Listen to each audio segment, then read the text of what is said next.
তো একটা জিনিস দেখবে, মেয়েরা যখন কারো প্রেমে পড়ে, ঠিক আছে, তখন মেয়েরা হয়ে যায় বয়ফ্রেন্ড পাগলু।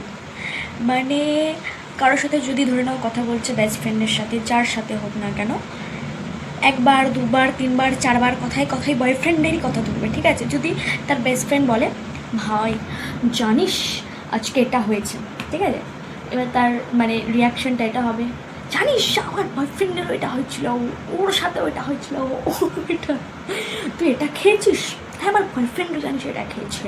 মানে ভাই সব কথাতে সব কিছুতে ভাই বয়ফ্রেন্ডকে টানবে।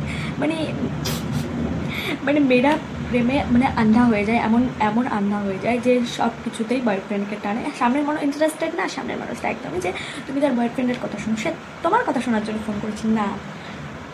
আমরা কি হয় না, আমরা বয়ফ্রেন্ড আমাদের একটা দুটো কথা বলবো, কিন্তু টেনে আনবো বয়ফ্রেন্ডকে মাঝখানে, ঠিক আছে। ভাই ভাল লাগে, মজা লাগে, কেন জানি কেন।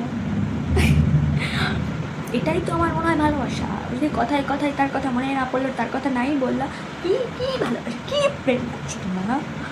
অটোমেটিক এটা হয়ে যায় আমার মনে হয়, কেউ যদি কাউকে ভালোবাসে অটোমেটিক, কেউ না শুনে চলো তার কথাই মাইন্ডে আসে, তার কথাই মুখে আসে, শোনা আজকে এটা করে, শোনা আজকে এটা করছে।